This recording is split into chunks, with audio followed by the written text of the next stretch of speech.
Okay, let's try this out. Welcome to Avon. Welcome to Avon, and thank you for coming out today. Struggling with parking, figuring out that elevator over there. That's if you found the elevator. I know a lot of you were probably tempted to hang out in the circle. Avon is a bustling community. I attended a woodfire conference in Iowa City around 2000. It was at the University of Iowa. Got in a cab at the airport, no Ubers then. And the cab driver went about 5 miles and looked at me in a mirror and goes, "You know, you're in the cereal capital of the world. Where are you from?" "Well, I'm from the Cool Whip capital. I'm from the Cool Whip capital of the world." We didn't talk anymore. You Avon people, you knew that was coming. So, geology, history, necessity, and creativity. I was challenged last week about what this program was supposed to be communicating. And those are the four things that I came up with. Avon, prior to that, Hartford, was established in 1789. The bricks in this building and other buildings right here in the village were made from a brick pit that's just on the other side of the river along Route 5 and 20. The Great Genesee Road, the Seneca Turnpike. There was a potter up in East Avon in the early 19th century about 1 mile from where my studio currently sits. There's a lot of history in this community. There's a lot of history in Livingston County and this region of New York State. Fortunately today we have Clara Mulligan here. She said she would wave her hand. Avon is very fortunate to have Clara as the historian. So if you had questions, and you can find her. This route probably had a few different names in the 3,500 years prior to the European settlement of this area. The Woodland period. An historical quote about that period includes, "The most cited technological distinction of the Woodland period was the widespread use of pottery and the diversification of the pottery forms that were being made." Our first speaker is Peter B. Jones. Peter is a member of the Beaver Clan of the Onondaga Nation. Peter works in a traditional manner, incorporating pit firing to create forms that continue the Haudenosaunee tradition. I got it once. I got it once earlier today, right? Once I got it right. So Peter B. Jones, people. Thank you very much. I was born at the Onondaga Indian Reservation down the road from here. Oh. And can you hear me now? There you go. Okay. And I've been doing A level here. Does it work? And where was I? I've been doing pottery for a little over 60 years. Started it when I was 16 and went to Native American Indian art school in Santa Fe for 7 or 8 years. And I graduated from there twice. Once was a high school and then a postgraduate program I went to. So I came home and I started researching the pottery that our tribes did back in 1500s and before that, 1400s. And like you said, this whole area, Genesee River, Route 20, was all populated by native tribes from various villages. Could have been Seneca. I know Blackbeard's village was down the road on 39. And there was Sac and Fox, and most of all the tribes were spread out along this trail here, what is Route 20. And they say that at that time, in the 1500s or so, a squirrel could go from Albany to Buffalo on the treetops without ever touching ground. So that's a big stretch. So anyway, I started experimenting with clay from our reservation, and that's what I'm doing now, is various clays from different areas. And I also have a collection of pottery shards from this area and Victor, New York, all through here. These pieces are pieces of pottery that I've collected and used them to kind of copy the designs. Our pottery died out so long ago, we even lost the word for it. And so been researching and bringing all that back. And not too many people left that actually made pottery or knew somebody that made pottery during that time, or that was passed down. So everything I do, I had to research every collection that I could find between here and Albany. And then I settled back on the Cattaraugus Reservation, digging. Right now we're in the process of identifying, processing the clay, firing it to see what it does, whether it holds together or cracks or whatever. And like this one is very,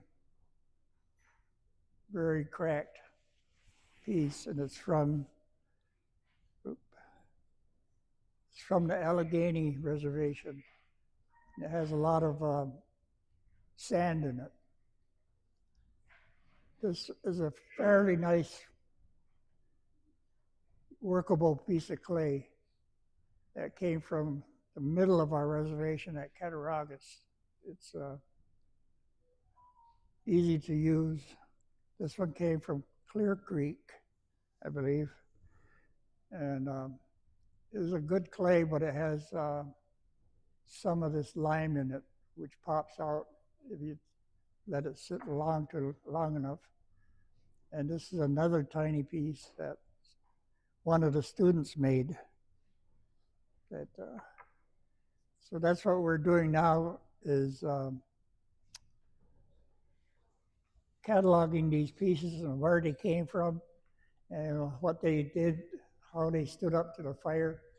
And we've been firing them to cone 05, 04, because our original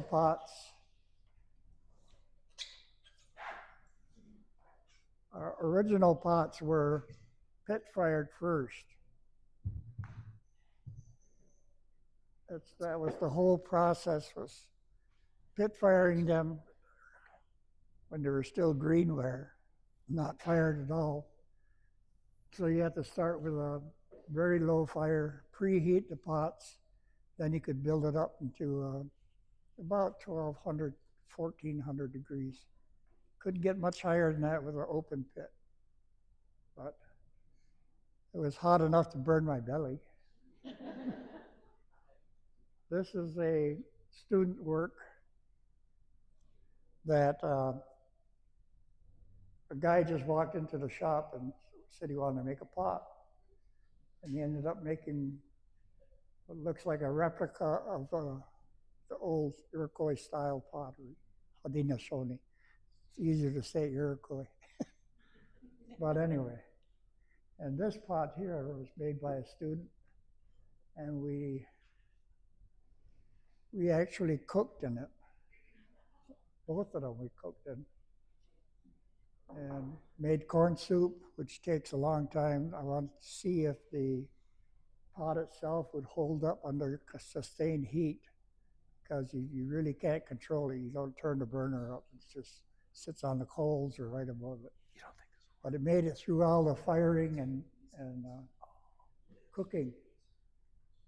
Our corn needs to cook for maybe 5 hours, even longer, depending on how much soup you're making. And at that point, the hulls of the corn start coming off. So you add ashes to it. And then they really start coming out. The whole corn mixture turns orange at that point. Then you wash it and get all the ashes back off. Take a basket that is made to wash the corn in. You rub it on the sides of the splints that made the basket. So that takes all that off. And the corn, by adding ashes, it brings out like vitamins and things that you would lose in another fire. Yeah, like it would be more like hominy. It's basically is hominy, but with the ashes, it changes the whole structure of it and makes it more beneficial for eating, because we don't really digest corn normally. Oh yeah, this is something else we used to make a lot of. Pipes. It's coming back into fashion for singers. Yeah. I got kids coming up because I used to give the pipes out to anyone who was having what they call doings, where they go and get their medicines. But I had a lot of kids coming back for seconds, thirds. I said, nope, can't do that. So I pretty much stopped making pipes, but I'm still teaching how to make them, because that was another lost art that we lost at contact period. We've switched over to iron kettles, brass kettles, all of the European style utensils. And what that did, by switching over, you lost some of the benefits of cooking in clay. With metal, it's a whole different process, and you lose a lot. And we've been having fun just like where this got a little hot. You can see that it also turned color. There's a green coming out. And we haven't really figured out what causes that, unless it was the wood or whatever we were using for fuel. And the inside has a mushroom feel to it, which is kind of odd. We haven't figured that out yet.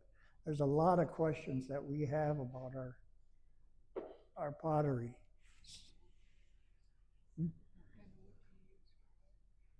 Wood? Yeah. We use my research on these pots. I found one person that used soft maple when they're preheating the pots, because soft maple only burns to a certain degree.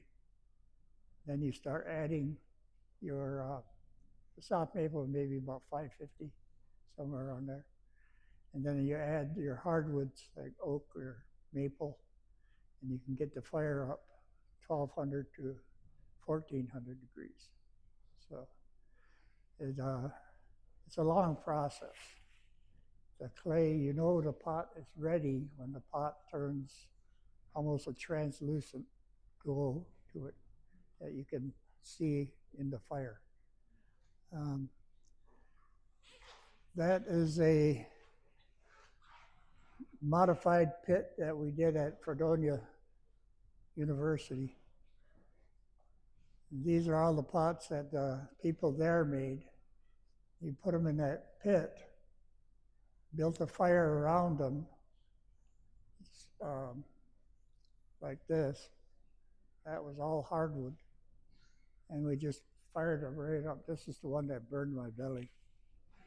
So I was reaching over all the time trying to fix the fire. This is towards the end where the pots already started glowing, but they were kind of white and pale.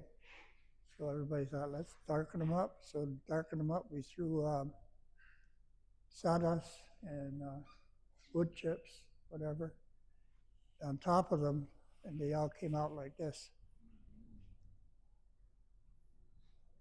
One guy was carrying his pot, and a professor saw him, and he said, be careful with that, that's valuable. He thought it was an old pot. So he was very pleased with it. Out of this batch here, we only lost one, and it had a crack when we put it in, just hoping it would not crack anymore. It didn't crack anymore, but it still had that. So that was when I first started out, it was like even less than 50-50 on pit firing, because I didn't know what I was doing. And we've got it down now to almost 100%, depending on who made the pot, how thick it is, and different variables. So, everybody have any questions on anything? We can do questions and answers afterwards too, so. Okay, yeah. I've got a question. Do you mix any kind of temper in the clay? You can. That's one thing that usually it is sand, maybe 20% sand, or you can use crushed pottery shards or shell, crushed shell, granitic stone, where you heat up a granite rock and that's easier to fracture that way, and add that. But it's never really more than 20, 25%. And it helps it to withstand a thermal shock from open fire, and just even the wind from one side creates a little blast furnace, and this side gets too hot, this side's cool, so you end up with a fracture. Hey, Peter. Yeah. When someone asks a question, just because we're also live streaming the event, if you could repeat the question so that the mics pick it up, that would be excellent. Yeah, he was asking if we added any kind of any temper to the clay to make it viable. Our clays don't fire that high naturally. They start to melt. But I know Mike has some that he's fired to clone 6, I believe. There is a tile on the table that was fired on 5. Yeah.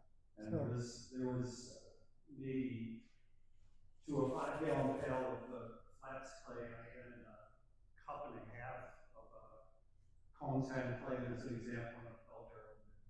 A cup and a half of a red silver clay that Daisy brought back from Cup Creek. There's not a lot of temper in yeah, there's 2 pieces on the table. One's a tile fired cone 5 and the other is a pot fired cone 5. oh yeah. Not around. No, that's true. The Cup Creek clay is not from around here. It's from Central Virginia. It's a completely different animal. It looks the same, fired. It's that's what I'm finding out. Most of the clays you fire, even though they're gray, when they're fired to turn red or tan or what they call salmon. But I've also found early on that native clays withstand the shock better than commercial clays.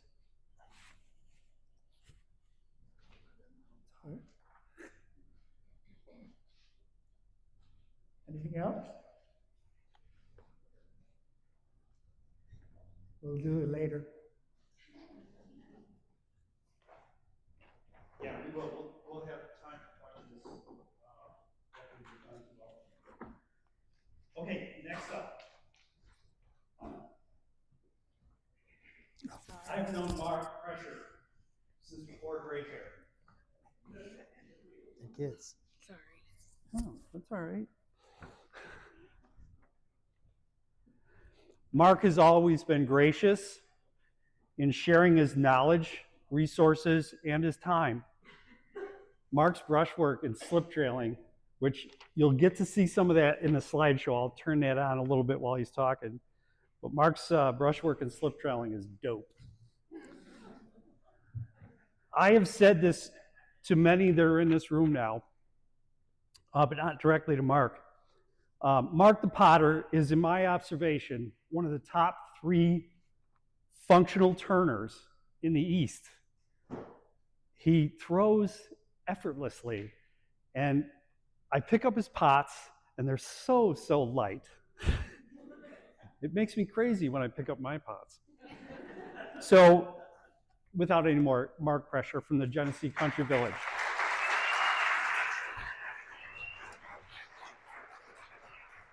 Thank you very much, Mike. That means a lot to me. So I got a lot of stuff swirling around in my head, so I'm just going to start. It's just going to come out. So what's clay, and why is it here? 11,000 years ago was the end of the last ice age. All of western New York was underwater. The glacier above Avon was 2 miles thick. As that water melted and receded, all the sediment that had been ground up was deposited. That's what clay is. It's the very final product of erosion. I kept seeing this term called rock flour. What the glaciers did apparently was grind the stone in such fine particles that it became clay-like. It happens that the clay in western New York is red because it has iron oxide in it. Most of the rock materials that were picked up by the glacier in the north, brought down here, were iron bearing, so that's why we have red clay. I've done a number of small-time digs throughout the Genesee Valley. I've got little bags of clay over there at the end. Please feel free to open them up. I kept them closed so it wouldn't get dry. Feel it, touch it. The color varies, it changes. No matter where you are, the clay is going to be a little bit different. It's going to throw a little bit differently. But what I'm going to talk about is once white settlement started in this region, the use of the local clays to a huge extent. All right. We got the cards here. By about 1800, you start to see white settlement in this region. They're coming here for farmland. They don't bring a whole lot of stuff with them. The Erie Canal has not been dug yet. The transportation is still very rudimentary. So once they're here, they're setting up homesteads. They need stuff. People need stuff. Well, they need stuff to put water in, to put food in, to cook in. Pottery has been filling that need for thousands of years. So some of the earliest settlers into the Genesee region are potters, setting up business to supply these homesteads. Yeah, is there a way to... So think about this. You've got to preserve enough food to get through the entire winter, which here in western New York lasts anywhere from 7 to 10 months.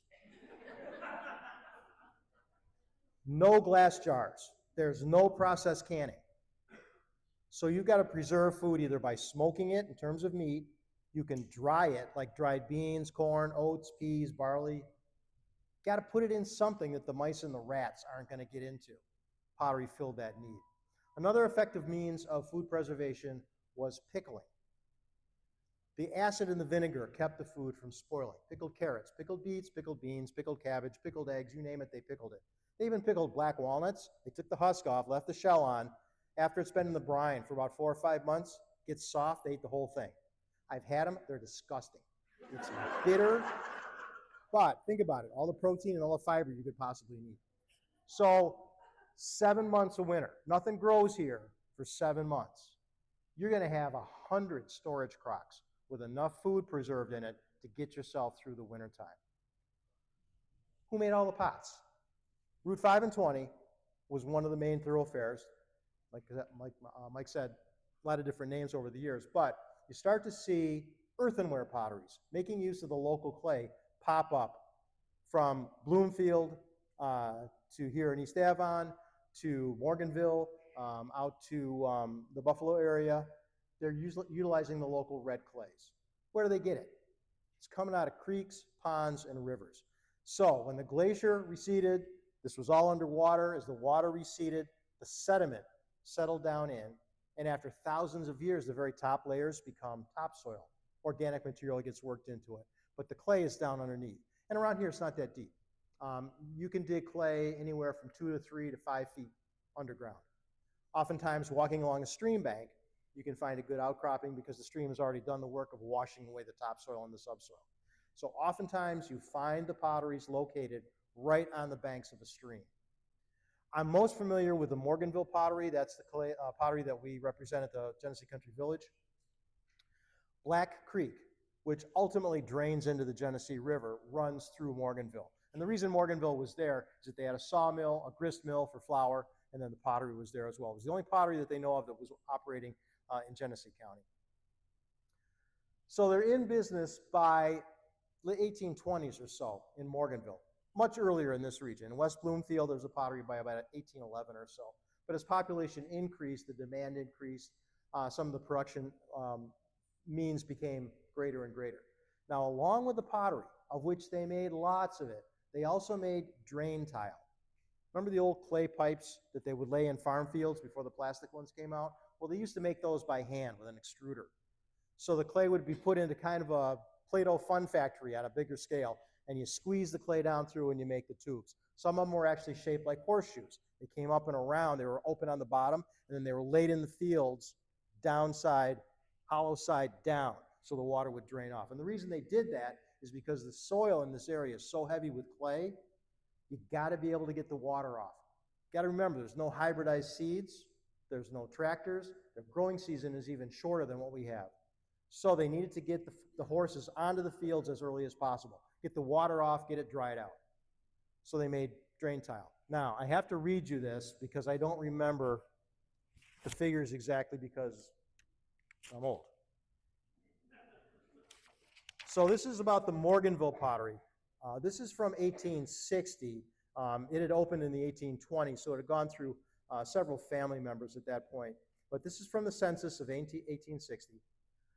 James Brown took over the pottery and was operating it with a capital of $700 in 1860, which is way more than I had when I started my pottery. The census for the first time gives us a broad account of its scope. He employed an average of 3 hands at a total monthly cost of $60. They were probably working for the museum like me. He used a horse for power, 90 loads of clay. So a load of clay, maybe it's 2 tons, okay? That's 180 tons of clay a year. We throw about 2 tons a year at best, okay? That cost $60 for 90 loads of clay. All right. He had 100 cords of wood. Not a little face cord like we burn today. A full cord is 3 face cords. Okay, 100 of those. That's 300 face cords of wood. $150. $1.50, okay? Now, in addition to the pottery that he was making, he also made drain tiles. In a single year, he produced 80,000 drain tiles. They could be anywhere from 1 foot to 1.5 foot long. A yearly value of $1,200. He also made 13 kiln loads of pottery. So he fired his kiln every 4 weeks. It's a pretty good sized kiln. They made big storage crocks, so they filled them pretty quickly. Still, a lot of pots. 13 kilns of pottery, having a total value of $1,300. It's making $100 a load. Again, just like us at the museum. So they're making vast quantities of pottery. Not only in Genesee County, but throughout the state. There's potters everywhere. Anywhere there's a community, they've got to have pottery. You got to have enough food stored up to go through the whole winter time. No grocery stores. Think about that. No grocery stores. We do a lot of kid tours at the museum.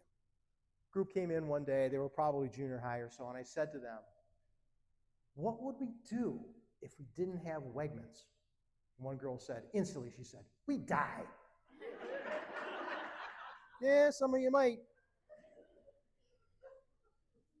So between 1820 and about 1860, there's pottery being produced by the thousands. Now the Erie Canal opens up 1825. So now we got the northern tier. There's access to the northern tier. Towns like Lyons and Rochester, Geddes, they start to be developed. Rochester is there because of the waterfalls. So the sawmills and the grist mills. Nathaniel Rochester actually developed some of the grist mills in Rochester. So with the opening of the Erie Canal, population increased dramatically. White population triples in a very short period of time. So there's, again, a huge demand for pottery. Now, the German potters who were immigrating to the United States, America, at that point, brought their technologies with them. And they'd been making salt-glazed stoneware in Germany since around 1520. And I'll explain a little bit about that process. That clay is not, well, the clay that we have here is not suitable for that process. That clay has to be very low in iron content. So it was being mined downstate and in northern New Jersey, Perth Amboy in particular. So the Erie Canal plays a huge role in drawing that raw material up into this region. Tons and tons and tons of clay was brought up here on the Erie Canal. So salt glazed stoneware, a little bit different than red earthenware. One of the downsides of the red earthenware that was being produced was that the glaze was lead-based. It's very low fired. Red clay can't be fired much past about 1900 degrees at best. They didn't fire their wares even anywhere near that hot. So I've got a couple of pieces here that are originals. I'm going to put the mic down because I need both hands for this.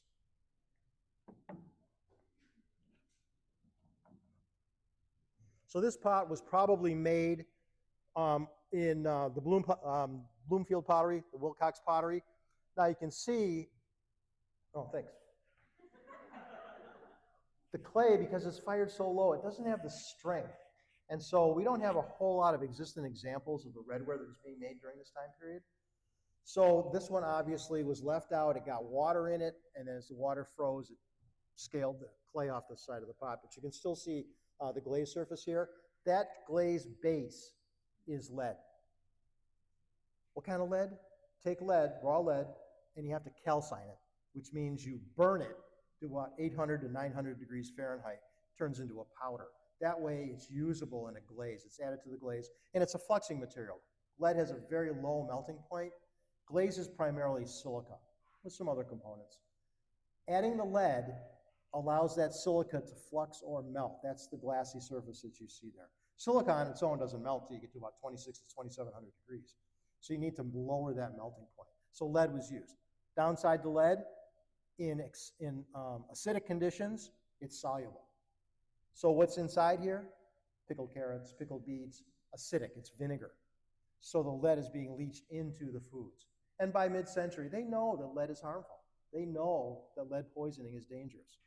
And so stoneware becomes a much more desired product because it doesn't require the lead. It's fired so hot, 2200 degrees, that you don't need lead as an additive to the glaze to get it to flux. Okay, I'm going to put this down. Oh, here's some stoneware. I made those. Excellent, thanks. Okay, so on the inside of the stoneware was something called Albany slip. You see the dark brown on the end there?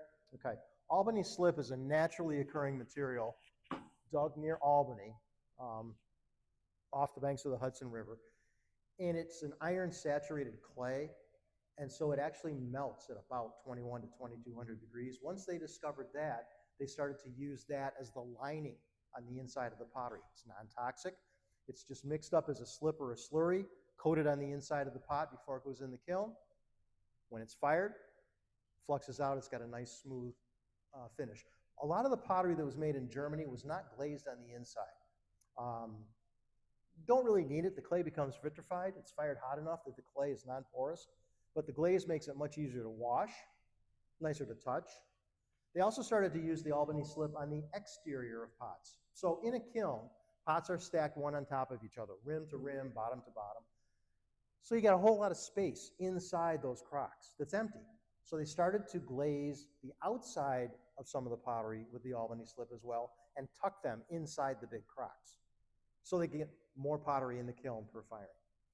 So the exterior glaze looks like that, which was also very commonly done in this region, really throughout the state. And you can still find these things at yard sales, antique shops and stuff, the dark brown. Nobody knows really what they are. They're not that collectible, but oftentimes they're marked with the same mark that the potters put on their stoneware, which was typical, not only here, but really throughout the Northeast. So oftentimes you'll see the name of the pottery, like in Rochester, J. Berger, T. Harrington, S. Stetzenmeyer. And that would be stamped with pieces of type right into the shoulder of the pot. So you knew where the pot came from. It's kind of branding. It's like if you see a pot you like, you know who made it, where it came from, you can go there and buy a pot just like it. So that was very commonly done. Makes it easy today for collectors, for archaeologists to know where pots were made, where they came from. Okay. Let's go back to the clay for a minute. Like I mentioned that I have been digging some local clays over the years. And this was a great opportunity for me to empty out a bunch of buckets that were in my basement. So I've got clay that was dug in a graveyard in Wheatland. Guy who digs the graves up there brought me a couple of buckets of clay. It's this beautiful deep red clay. This is fired at Cohen 05, which is 1868 degrees. I have a clear glaze on the inside just so you can see what it looks like. Which reminds me, you ever hear of the term potter's field? Okay? Potters dug their clay, left the holes. The indigent were buried in the holes. That's where the name Potter's Field came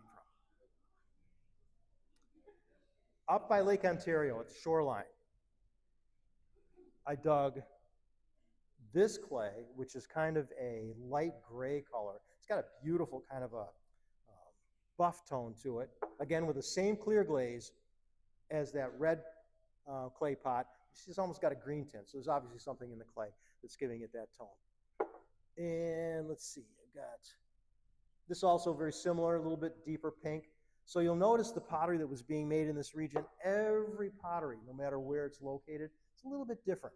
Part of that is the glazes and the glaze formulas, but part of it is the clay itself, the different components in it. So to process that clay, I was digging it on a very small scale, and Mike's done the same thing. Dig out a 5-gallon pail of clay, take it back to the shop. Easiest way to do it is dry it out completely, add water to it, and it turns into slurry. It just kind of blows apart into slip or slurry. Now, the potters then, they didn't screen it. They didn't take any of the stuff out of it. So they were looking for clay that was as pure as possible. If there's stones in it and you fire it in the kiln, the stone's going to burn or blow out. And you do see that sometimes in red earthenware where it's been blown out. So I just took it, bludgeoned it with a mixer, and then I put it through a screen, a 30 mesh screen, to get just the big stones out of it. One of those clays is very gritty. It's got a lot of sand in it, which means it's got a lot of tooth. It throws really nicely on the wheel, holds its shape really well, pulls up nice and tall. Another one's very plastic. This one. So this is one that I made from that clay that I dug off the shore of Lake Ontario. So it's plastic enough to hold its form that you can get a nice narrowed neck in there. So it does vary some.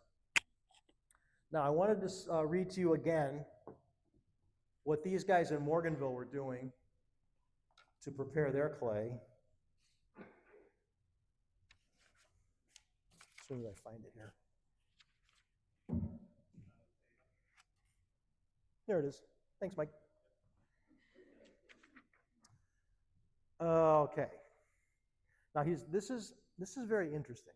This is a grandson of the last potter that operated at Morganville, and he has remembrances when he was a little boy. And he's describing these remembrances of the pottery still in operation, which operated until about 1880 or so. So let's see. There's a shed built onto the back of the shop which housed the beehive kiln. A beehive kiln is a dome kiln. It's domed in all directions. And it's an updraft kiln, which means the fire is underneath it and it shoots up through the setting of the pottery and then exhausts up the top. It's very much like a bottle kiln, shaped like a bottle. I just got a picture of right there. Excellent. That's at Sturbridge. I helped fire that kiln. I hate that kiln. They started that kiln on a Friday. They started firing it on Friday. Okay? All day Friday. I got there Friday afternoon. I helped them fire Friday night. I went back to the hotel. They fired all day, all night. I got back on Saturday. They had plenty of help. So I went and I made pots, which was very cool, making pots of Sturbridge. I liked that a lot. It was a lot of fun. But they kept on firing. Saturday night, at midnight, they finally reached temperature. What temperature were they going to? Cone 04, which is 1880. It's like, dear God. We're firing the stoneware kiln at the museum to cone 6, which is 2200. We can do that in 11 hours. It's like, guys, why are you doing this? Killing me. But anyways. So anyways, that 150 or whatever face core, full cords of wood the guy got, unbelievable. Okay, so the kiln was about 8 or 10 feet in diameter, high enough for a person to stand up in.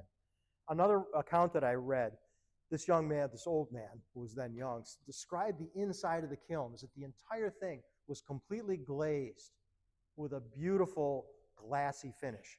You know what that was? That's all the lead that fumed off the pots onto the sides of the kiln. Yeah. So the guy stoking the kiln, guess what he was breathing? All right. The clay was transported from its source by wagon and as required was placed with water in a crib 3 or 4 feet square made of wooden 2x4s. Down through the center of this was an iron shaft to which were attached horizontal cutting knives. At the top of this shaft was secured a long wooden sweep to which a horse was hitched. As the horse traveled around in a circle, so did the knives, cutting and mixing the clay to a putty-like consistency. When properly mixed, this clay was removed into the form of chunks or blocks weighing 40 to 50 pounds and then placed in the cellar as a supply for shaping on the potter's wheel or in a tile machine. How many tons did I say? 180 tons? 180 tons they did that? Dear God. So this was not a business that was simple and it was not easy. This was hard manual labor, as a lot of the jobs of that time period were. So common occupation, not only here, throughout the Northeast. There's a great book called Potters and Potteries of New York State. There are over 230 potters that were functioning in mid-century in New York State. That's what the demand was. Okay, so now technology is advancing. Oh, let's talk about stoneware before I get to that. So the stoneware becomes available by the late 1820s. Rochester is producing stoneware. And with the Erie Canal, they have access to markets back east and further west. So there's 3 major potteries in Rochester. There's another big one in Lyons. There's one down in Mount Morris. They're hauling the clay down the Genesee Valley Canal from the Erie Canal down to Mount Morris. And that one functioned for about 12 years or so. So they're making stoneware, fired hot, 2,200 degrees. Again, huge volumes of wood were being consumed. Stoneware was also commonly decorated. Many of the German potters had been making stoneware like this for several centuries. And so cobalt blue had been used as a decorating medium for a number of years. So they brought, again, that technology with them. Florals were very common. In America, you start to see things like deer, you see birds, things are a little bit more Americana. So the cobalt, in its raw form, cobalt in nature is found in the oxide form. It's very similar to iron and nickel. It's between the two of those on the elemental chart. So oftentimes when you're mining those, you come up with some cobalt as well. So the cobalt then would have been ground to a very fine powder in a hammer mill and then mixed with wet clay, slip or slurry. So as a vehicle, you can paint it or trail it onto the pot. Slip trailing is a mixture of those materials, clay and cobalt oxide and water. Consistency of paint, pretty much. They used a small clay bottle called a slip cup, and a quill would be placed and come out of the end of that. So as that mixture flowed out through the quill, you could trail the pattern onto the pot. So all the ones with the narrow lines are slip trailed. No, I don't use a clay slip cup anymore. I use a Clairol Tintin toner bottle because it's got a really nice narrow tip and I can squeeze it. So, but the thing is, it's flowing and you can't stop because if you stop, you're going to get the big blue blob. It's not that attractive. So you got to do it quick. You got to do it fast. So that goes on the pot before it goes in the kiln. It's kind of a gray tone. It's the extreme heat of the kiln that turns cobalt blue. You want to know why it turns blue? I'm going to give credit to a physics professor up at the U of R. I had no idea.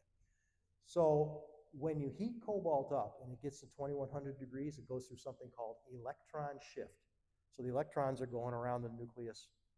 I barely remember physics, but anyways, it shifts its orbit around the nucleus, and so the hue changes to blue, or I see it as blue. Why I know that, why I remember it, I don't know. But electron shift, that's why it turns blue. So that was commonly done, not only here, but again, throughout New England. The pots in Rochester have become very collectible from this time period because they were more highly decorated in other areas of the state. So J. Berger, T. Harrington, Franz Stetzenmeyer, those marks are all very desirable. Oftentimes they have very extensive decorations on them. Collectors tend not to be that interested in the shape or the form or the size of the pot. Potters are. We like the way that they're shaped and formed. Collectors mostly like the decorations. So again, these are reproductions that I've done. I've got one up here, the little bird. 2 years ago, I got very interested in Delft tile. You know what Delft tile is from Holland? Starts about 1400 or so. And this is very interesting. The factory actually let people in the community, or people in the community would decorate the tiles with the cobalt, take them back to the factory, and they got then fired. So that's how they made a living. They were kind of like itinerants or contractors. So Delft tile. So anyways, I was doing research on Delft tile, and they did all kinds of cool birds. So that's a bird that was taken from a 14th century Delft tile that I put on that pot. I also made myself, because I really wanted, I'm building a cabin, and I wanted to have a Delft tile fireplace. Well, I couldn't afford the real tiles, so I made them. So I did 56 of them, all different. So eventually I'll get the cabin done and I'll be able to mount the tiles. Okay.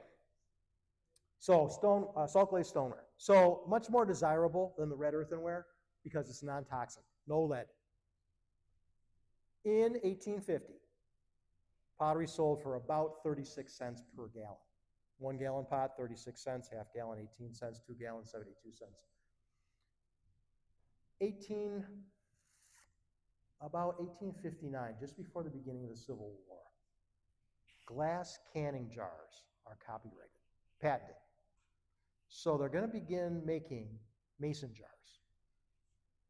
Process canning becomes a thing now that Pasteur has discovered bacteria, the invention of the microscope, the whole thing. So now they understand why it is food spoils. If you heat it up, it kills the bacteria. If you put it in a vacuum, it doesn't grow back. So this is the beginning of process canning. So they're just about to start production. Civil War breaks out. Production stops. They don't get very far. War goes on 5, 6 years. When it's over, now we're in the middle of the Industrial Revolution. And the biggest shift in this country is that fuel has gone from wood to coal. Coal allows you to keep huge batches of glass molten, and you can pour glass into molds. They've been blowing glass one piece at a time for centuries. Now they can mass produce it. So by the late 1860s, they're mass producing mason jars by the thousands. You can buy a mason jar, a quart mason jar, for a penny. A pot, 1 quart pot, 9 cents. Plus, the food that's been stored in the pot has either been pickled or dried. So pots or food that's been preserved in a glass jar is much more palatable. Tastes better, looks better, lasts longer, and it's a tenth of the cost. Potters are obsolete. Don't need them anymore. Potters do one last ditch effort. There's a pottery conference in Albany, late 1860s, and all the potteries throughout New England get together and they fix prices. And they decide that they will sell pots and they won't undercut each other, they won't overbid to try and stay in business. It lasts for a little while, but not long, because glass jars really take the place of that. So the next thing you know, there's food processing plants. Now there's metal cans. By 1890, you can go to the store and buy canned goods. You don't have to grow all your own food. You don't have to process it. So the Industrial Revolution not only changed the way things were manufactured in this country, they also changed the way Americans ate and also the way they worked. Prior to the Industrial Revolution, the majority of Americans lived and worked on farms, small businesses like potteries. When the Industrial Revolution comes, now the majority of the workforce by 1900 is working and living in urban centers.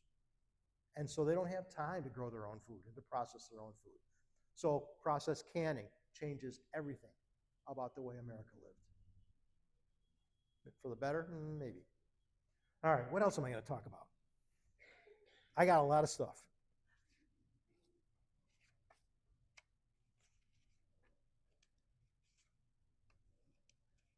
I think I talked about all this stuff already. Oh, so kind of as an end note, they still needed things like plates, mixing bowls. You know, there's still ceramic necessities for your kitchen. Not made by potters anymore.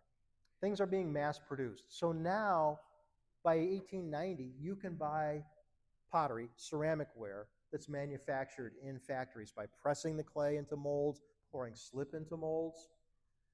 Again, still being fired, not by wood, using coal, ultimately natural gas. So by the turn of the century, there is still pottery production in this country. It's not really handmade pottery. It's molded ceramic ware. But potter's basically out of business. So I always ask kids when I'm talking about this, like, what did the potters do when they went out of business? They always say, well, I don't know. I said, well, they don't sit on their porch and drink beer. Can. They got other jobs, just like everybody else who lost their job. And the same thing that's happening now. When you lose your job, you got to get another job. So potters had to find work in other businesses. Kind of sad. Until Mike and I started making pots. Okay. I have a million things in my head that I can tell you about pots, and I would be happy to do so if you let me know if there's anything in particular you want. Yep. Could you talk about where the stoneware was coming from? Sure. Was it imported? Yep. So downstate, starting New York City area, out on Long Island, northern New Jersey, the clay deposits are very different there. They don't have the iron oxide, even though they were covered by the glacier, not as deep. Apparently the glacier in the New York City area was only about 400 to 500 feet thick, not the 2 miles thick that it was up here. Another interesting thing that I saw was that at the height of the last ice age, the shoreline of the Atlantic was 20 miles further out to sea. That's kind of amazing. So like Long Island was like another 20 miles longer. So anyways, the clay was being dug there. It had been used there for some time, but as the demand for stoneware became greater into the Albany area, Syracuse, Rochester, they started to haul that clay up on the Erie Canal. So you're thinking, why didn't they just make the pots in New Jersey where the clay was?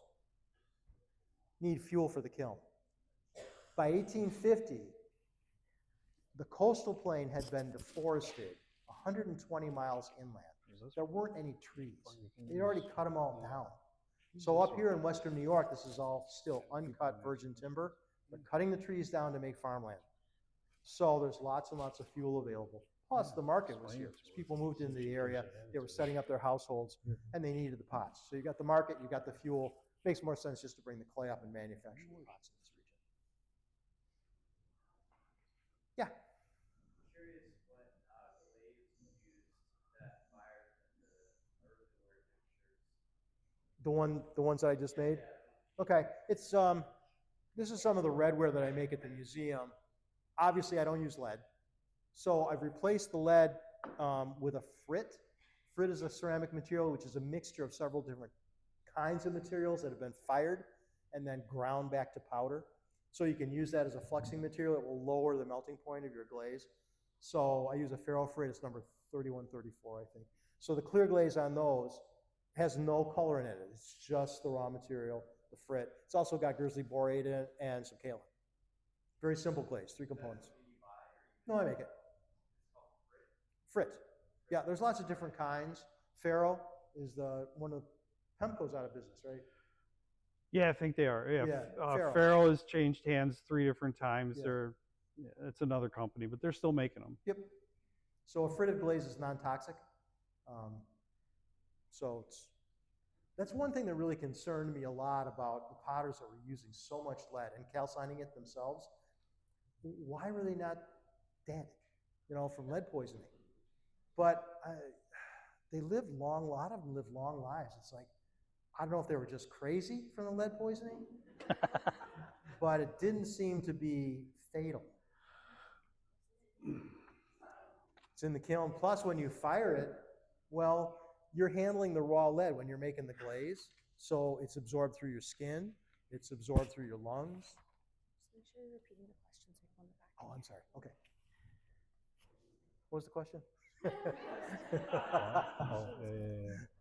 So yeah, lead is very dangerous, but it was used in so many things, like the solder for the tin was lead-based, lead in the glazes for the pottery, lots of other things as well. Any other questions?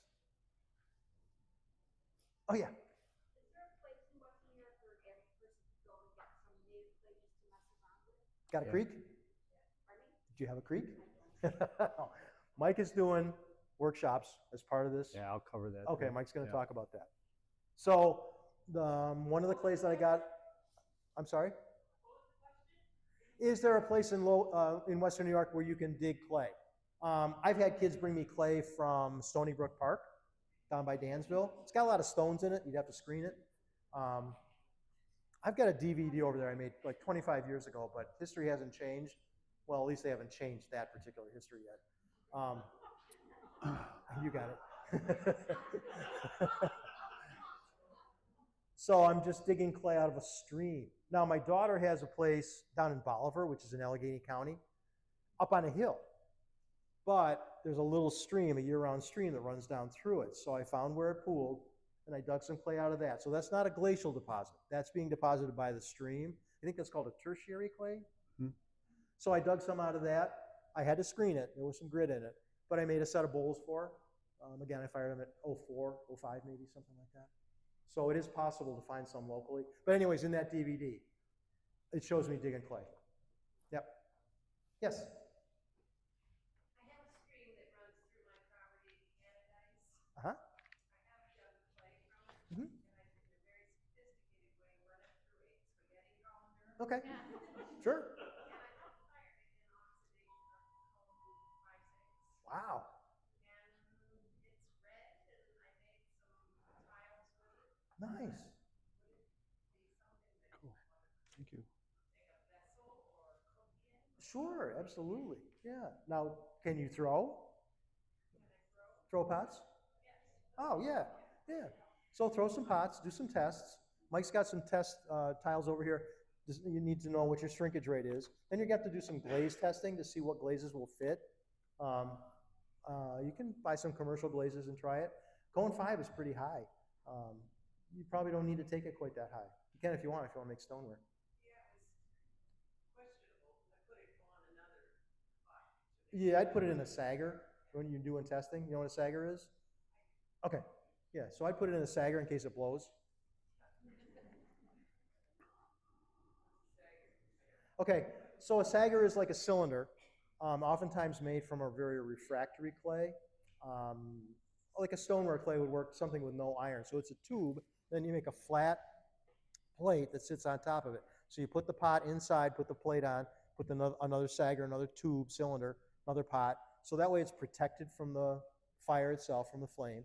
And it's also protecting the rest of the kiln mode from what's in the sagger if you're testing stuff. If you want to. So commercially, saggers have been used for a long time. You do? You can stay in the Yeah. middle in the back, and if you have questions, you can, here, like, take it over to me now. Walk it over. Whether or not stuff's safe nowadays. Mhm. Talk a little bit about that. Hang on. Go ahead. You talked about lead Just stay there. Mhm. and historic costs. Can you talk a little bit about lead and kind of transition away from that and what people, there's a lot of confusion I think nowadays. There is. There is. Another Okay, good. interesting confusion is about lead crystal. There's a fair amount of lead in lead crystal, but it's, as a general rule, not soluble. But lead in conjunction with silica, if it's fired properly, becomes lead silicate, and it tends not to be soluble except in extreme acid conditions, like you wouldn't put orange juice in it or tomato juice or something like that. The last commercial use that I know of in the United States was for Fiesta ware back in the 40s. The very brightly colored, because lead can be a color enhancer as well. So if you add that to the glaze, it makes a very bright color. but I believe they stopped using that probably before World War II commercially. So, and again, it would be substituted, frit would be substituted. Because Fiesta Ware had a big comeback a few years ago, and I'm sure that that's all unleaded. I'm not really well versed in other uses of lead in industry, but I do know that Majolica from Italy uses lead as a color enhancer. That's how you get those beautiful bright colors. A lot of times now the stuff that comes from Mexico, and I'm a big collector of Talavera from Mexico, it all says lead free on it. So again, their colorants are probably having frit added to them rather than lead. Okay. As a potter, you wouldn't be able to buy lead in this country, I don't think. Nobody would sell you lead, would they? I don't know. I might know where some is, but I don't know anybody that's selling it.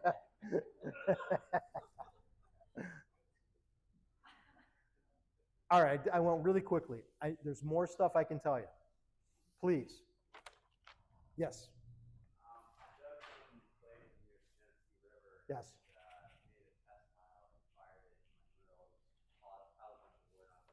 Uh-huh. Ooh. So much that it actually floated. It would float on water. And I was wondering if you have a diagnosis for that. I have a solution for it. Put it in the can. Just get rid of it. Yeah, No. you don't think adding temper or anything? If it's not going to work on its own, don't mess with screwing around. Just dig some more clay, because there's lots of good clay. Now, talking about the Genesee River, where's Mark Peace? I saw him back here before. There's Mark. Hang on a second. So Mark Peace in the back is a potter, and he dug Genesee River clay and made something called terra sigillata, which is where you let it settle out. Right, Mark? Yes. And so then he used that as an overglaze or a slip coating. I have a piece of his. It was a white clay body. The terra sigillata is a beautiful bricky red color. So it becomes a slip, somewhat like the Albany slip glaze. But it's a real nice bright red.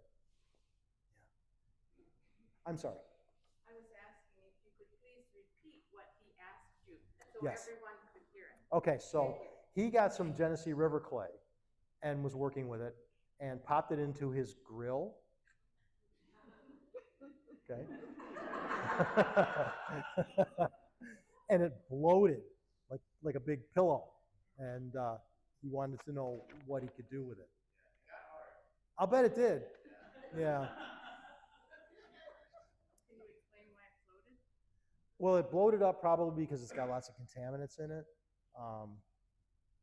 Usually, if you get that kind of result, you really don't want to spend any more time on it. Just move on to something else because it's not fixable.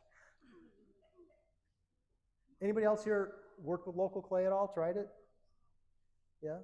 So take a look at the pamphlets that Mike has. The workshops that he's doing this summer are all going to be focused on locally found clays. It's incredibly interesting. It's a lot of work. You know, you're digging it, you're screening it, but it does make some pretty interesting results.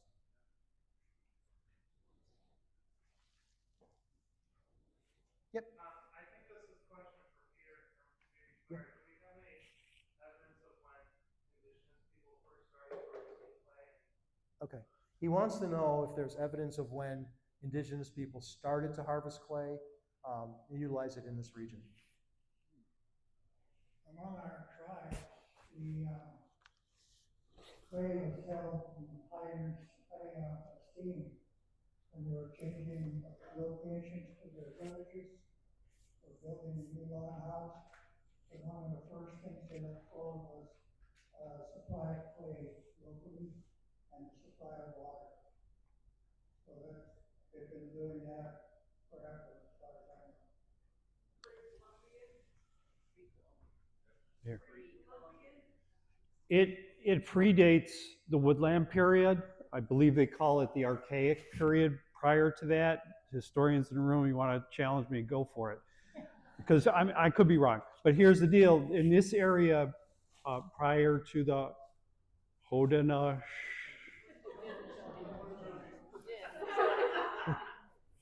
it was the Lamoka people. And Yes, they knew how to use clay too. It's just that from the readings that I've been doing over the past several weeks, that the processes were refined, probably for the reasons that Peter is alluding to, in the preciousness of the material and the usefulness of the material from those archaic periods coming into the woodland period. So the problem being, as Mark alluded to and showed you with the pieces, those pieces are thousands of years old, you know, and to find those pieces that you can examine them and make decisions about what was going on would be difficult.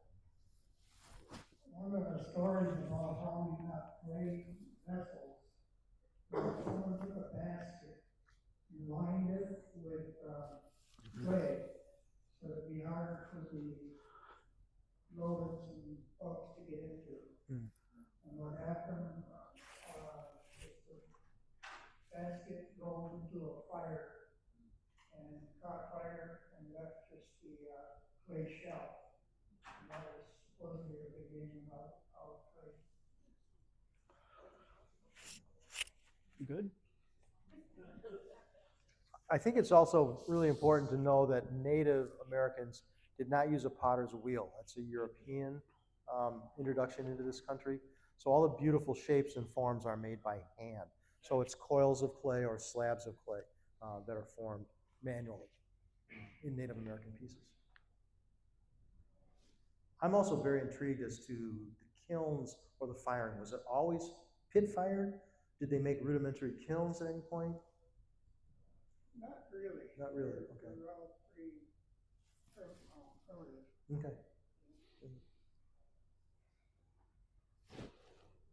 Yes, The pictures there, are those, I made those. are those also salt? No, it's a red earthenware, so that's an applied clear glaze. So the colors are slip, which is clay. So I've got a white clay, and then I color the white clay sometimes with green, which is chrome oxide. Blue is cobalt oxide. Those are colorants that you would add. Iron oxide will give you red. So I mix it up, and again, with the Clairol tint and toner bottle, Yeah, I can get you a copy. Yeah. I trail the little pattern on there. It's a little bit like putting Yeah, frosting on a save me the birthday distance cake, but and it's stuff. looser, so it flows. So this is the salt kiln at the Genesee Country Village. You can see the fire coming out the top of there. We fire that to about 2,200 degrees. The air intakes are down at the base. The pots are in the very center of the kiln, so the fire goes through the setting of the pots and then exhausts up the chimney. We can do it in about 11 or 12 hours. Takes 4 or 5 face cords of hardwood, which is pretty All right, I'll efficient. take it. Did you turn it off? Yeah, we have an online Here, wait, chat turn it on. question. Turn it on. Hang on. Hang on. Hang on. Caesar says, I have 50 pounds of Turn it clay on. ready to be thrown from a Go. local source. Have made plates, both some are perfect, one melted. The clay itself is gray and fires red. Should I be adding anything to it? And then she said she fires to cone 5 after a cone 05 fizz with a clear glaze. It's too hot. Yeah, my question to her would be, why do you want to fire that hot? You can get beautiful results at 04. You know, lower your firing temperature so you don't destroy the clay. That'd be my suggestion. Would you do any testing to figure out You bet. Stay over here. where you're getting full vitrification in terms of absorption? It depends on what your purpose for the pottery is. Full vitrification, if you're making decorative wares, doesn't really matter. And red earthenware has always been porous. You can see from the results, if you don't leave them out in the snow and let it freeze, it's going to stay together. But you know, if you want to make functional dinnerware, something you can put in the dishwasher, then you're going to have to add something to it. So you can take it up to cone 6. Thank you. Sure.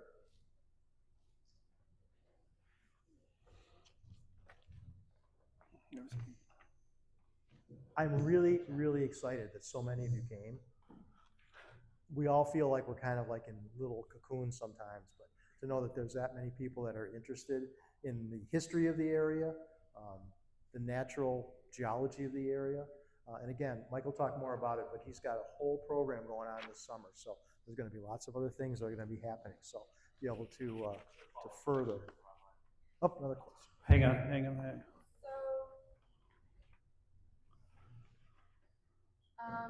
this user asked about food safety for Mhm.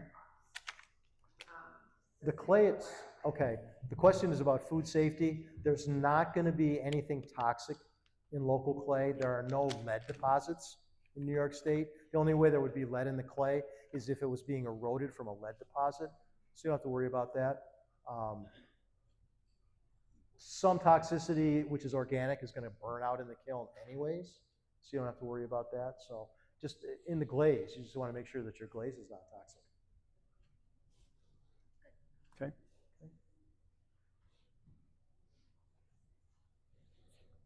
Okay? Thanks for coming.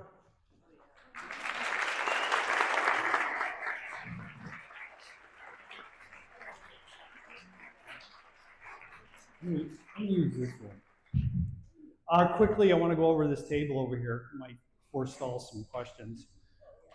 What you have over here on the third table, there's clay samples in the Ziploc bags here, and you can pull it out if you want to pinch it and see how it works. This clay is it's coming from what's in the pictures up here along the waterway that's pictured. Literally picked up right off the ground. And I gotta say, there's a placard in the back there that you should check out. There was a lot of help in supporting this program. And one of the businesses that supported this program was Howlett Farms. If you're from Avon or Livingston County, you know about Howlett Farms. But Bruce and his son Michael have been very open to me being down there and wandering around in their fields and getting clay. I don't know if he's ready for the next part. You might see in the green brochure here about bushwhacking for clay. But this is, in the bags here, this is that clay mixed up to a consistency that I'm throwing these pots with. There's different cards here to indicate the different temperatures. Somebody had asked a question about firing the clay and testing the clay, and online as well. And what I do is make shrinkage tiles.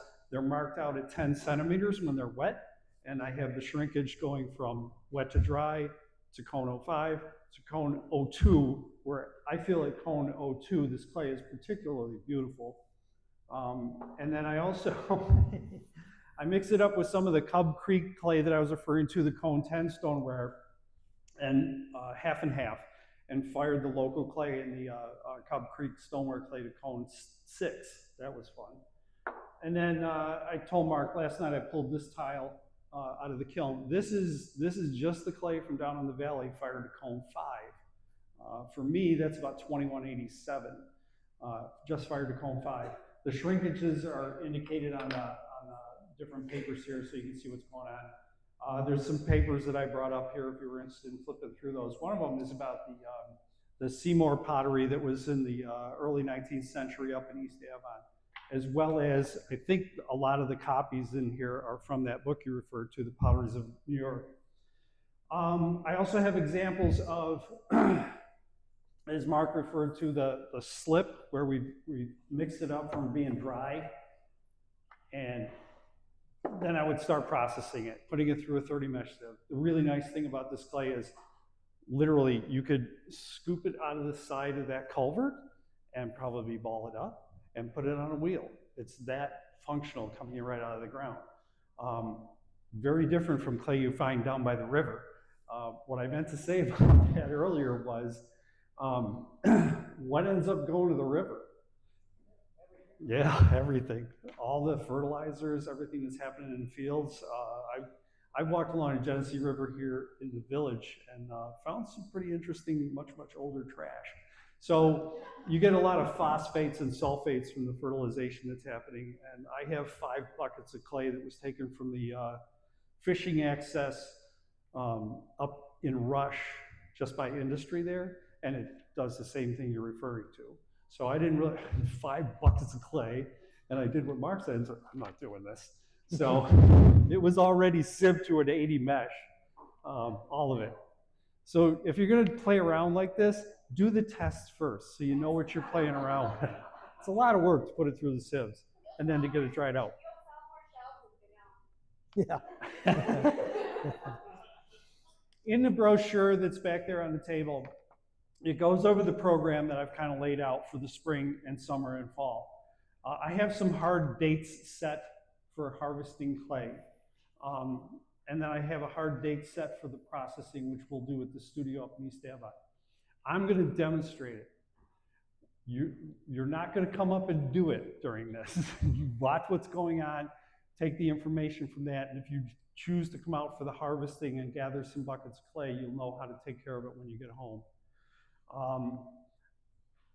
There's going to be firing processes, and I'm trying to talk these two guys into having, we'll do a wood fire in the wood fire kiln that I have.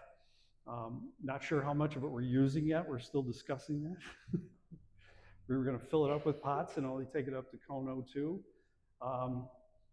And then when we unload the kiln, I'm hoping that Peter can come back and maybe we can set up to do a pit firing on the property there, so you can see, you know, the different ways to put the clay through its traces, as it were.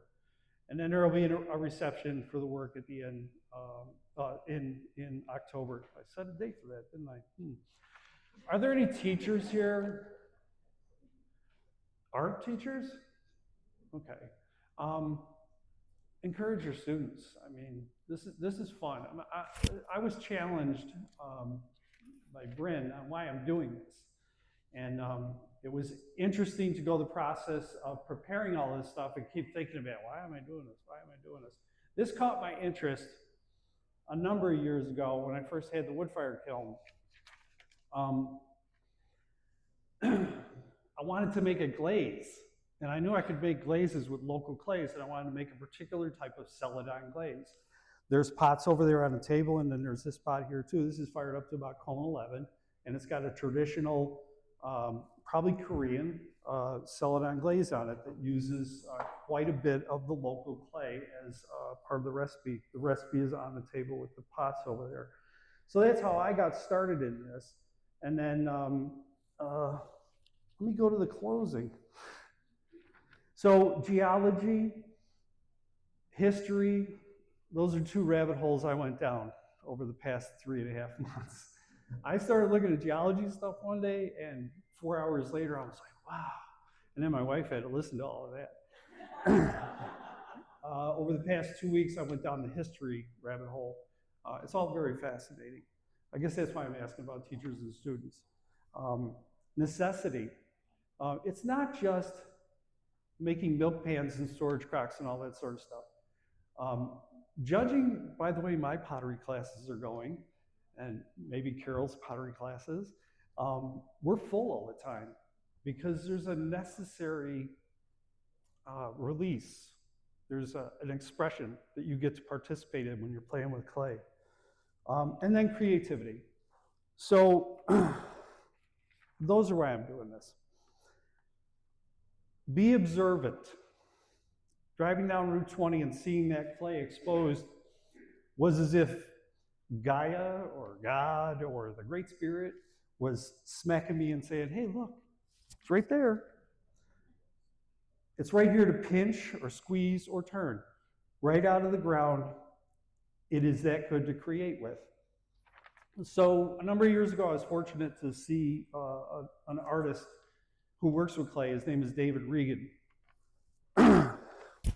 David is from Buffalo, New York, and he has a BFA from RIT, and he has an MFA from Alfred.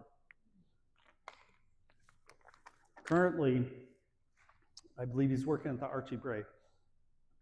And it was a beautiful workshop. He works with porcelain, and he covers the porcelain with a black slip, and he does trompe l'oeil, so that you have these images that are real, like a deer, a fawn that has a rattlesnake curled around its feet while it's laying. That's a soup tureen. It's a beautiful piece. He told the story. I mean, I wish I could say it's my story, but it's his story. He probably got it from somebody else. Kind of goes along the lines of the basket and clay, and that's how people figured out, you know, how to make use of the materials. So humans for an aeon are animals. We're prey. We're surviving by instinct. Trips to a watering hole are fraught with danger from predators who hunt at those watering holes. Fire at night to further keep the predators at bay. Observation. The fire pit, the walls are hard. Water pools after it rains. Somebody makes a cup from that material. The human can now get the water, go to a safe place, can back up against a tree in the shade. Suddenly, instincts and fear are shut down. Their thirst is slaked. Their mind is calmed and open, and they can think. So, to me, I like that way of figuring out how clay works, that it had something like that to do with civilization becoming civilization. So maybe through creativity and expression, we answer some of the other stuff that's going on now. That's probably a good place to stop right there. Anyways, we'll be here for questions. And, oh, I guess I should ask, are there questions? So just in the live chat, there are a couple art teachers from back when you were asking about them. We have 2 art teachers who were there. And then someone asked if you are able to share your celadon glaze recipe. Okay, so I was just asked to share the celadon glaze recipe. It is, as for people that are here, it's over on the table. We can take a picture and email it to them if they like. And you said there were questions from teachers? They just said that you asked if there were art teachers here. And there are art teachers on the live stream. Okay. Any other questions?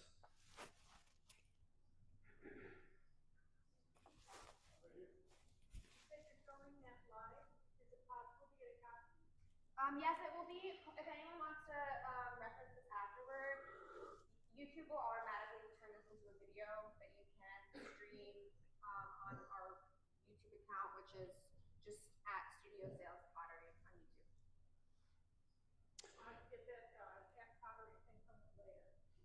Studio Sales. Thank you. Yeah, we can also. It'll also be. It's also the links also on our Instagram and our Facebook page if you're looking for it there. Yeah, and as far as these future things with harvesting the clay and what's going on with that, that stuff's going to be, put out as a reminder on Facebook and stuff like that. The processing, I could see that being another YouTube type event. Tromping around in a field with boots and shovels and pails, that's not going to be a YouTube event. Unless you want to come down and stop on the side of the highway. Ooh, what are these guys doing? Okay? Yes?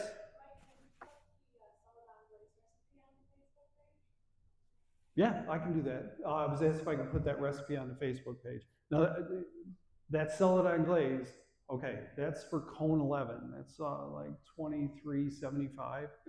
So my dad, rest his soul, and I were working on dropping that down to a cone 5. My dad was a Kodak chemist. This was right in his wheelhouse.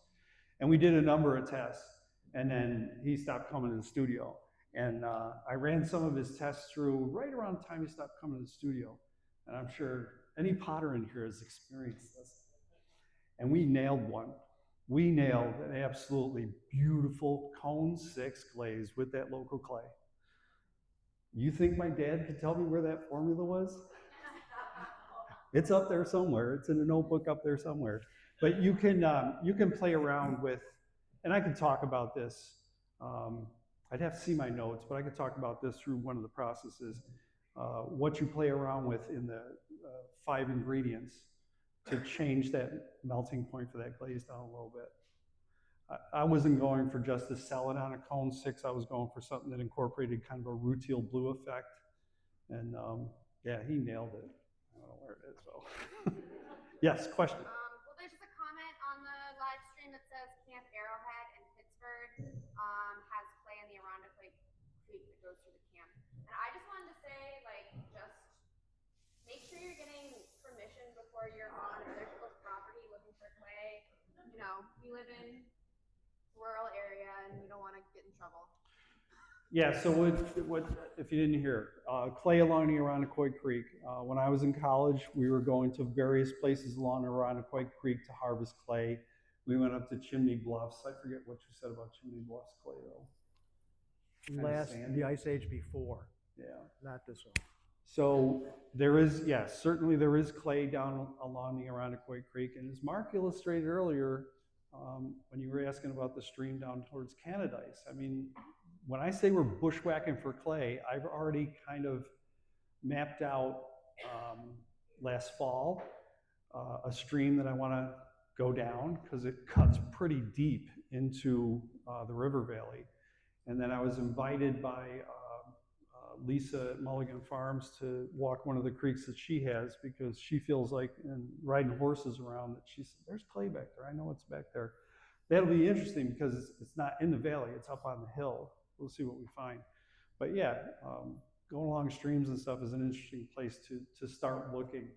And Mark's videos, if it includes that, because I've seen the video, has the part where you get it out and you bounce it in your hand and see things about plasticity that potters know about. I don't know what the rest of you, but could be fun. Is that it? Any other questions? All right. Oh, yes? Can I just ask Peter, I'm interested in your teaching and like how you're passing your knowledge to the younger generations. Sorry, I missed a little bit. So that's a complicated question. Let me bring this over here, see what else I can trip on.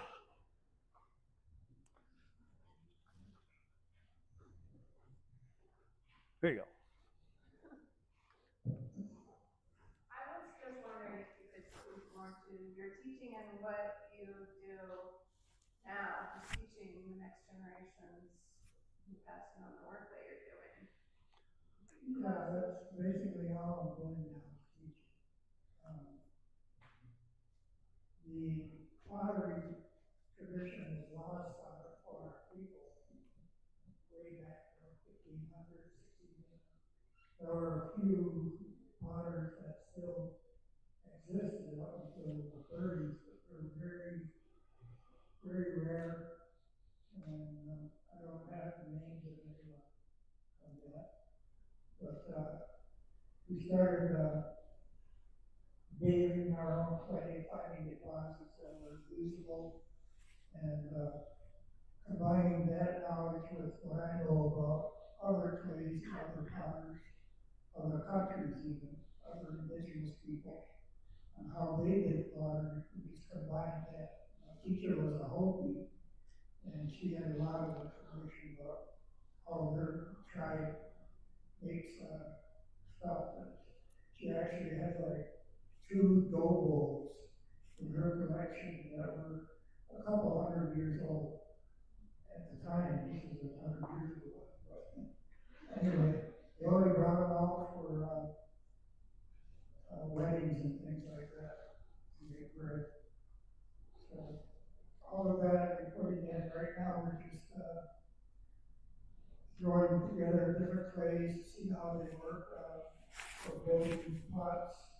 We had to study what our pots look like, why. A lot of our pottery has pointed bottoms that were, I guess, meant to set in the fire itself, so it wouldn't tip over. We have high collars on a lot of our pottery. That also helped with tipping. And a lot of drawings and paintings of our villages show pottery hanging over a fire. And we tried that. It's too dangerous. You can't spend too much time making the pot and then making the soup. If you're hanging over a fire and the rope catches fire, then you lose the whole thing. So kind of just missed that kind of thing. We thought maybe it was better to put them on the triangular, maybe 3 rocks, and have the fire underneath, not directly on the coals. So, I know the old pottery would wear out eventually on the bottom and get very thin and fragile just from use. So we're learning a lot of things about how we cooked. Cooking is really something else, because if you're used to cooking with pots and pans, you start cooking with pot, you need like wooden utensils, just different things that you wouldn't think of.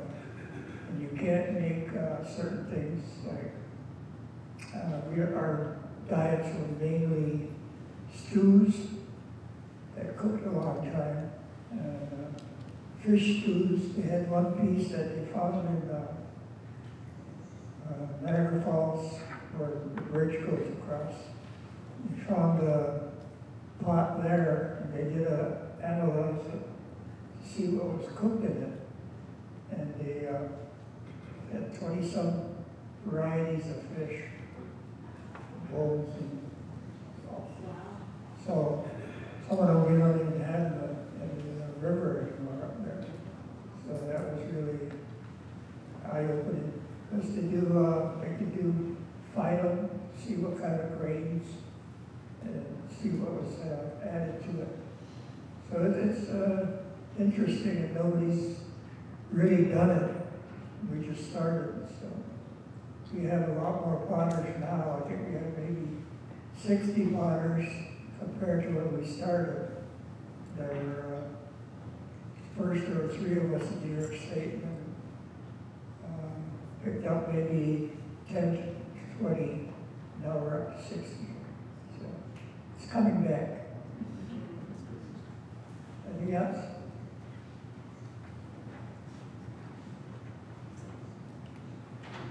If you got questions about the slides, stop and see me afterwards. But for people that are teaching that are here, there is one slide that comes up with a bunch of colors on a map. That's something that the U.S. Geologic Department, this one right here, U.S. Geologic Department released, I want to say late last year. And anybody can access this if you go to it. It takes a little bit of time for it to download. And you can use the buttons on the left of the thing to move through geologic eras, and then you can move through geologic layers. If you have questions on that, Daisy in the white sweater would love to answer the geologic questions that you have. Yeah, that's a cute picture there. That little circle is a house. That's a how house. high the glacier was. That's how deep the glacier was. So anyway, if there are no more questions, what Mark said, thank you very much for coming out.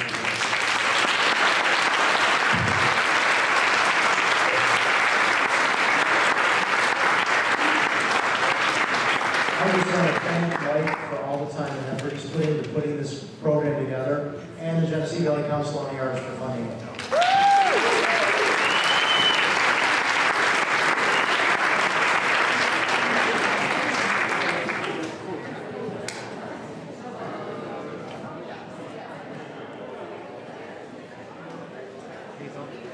Get them all together.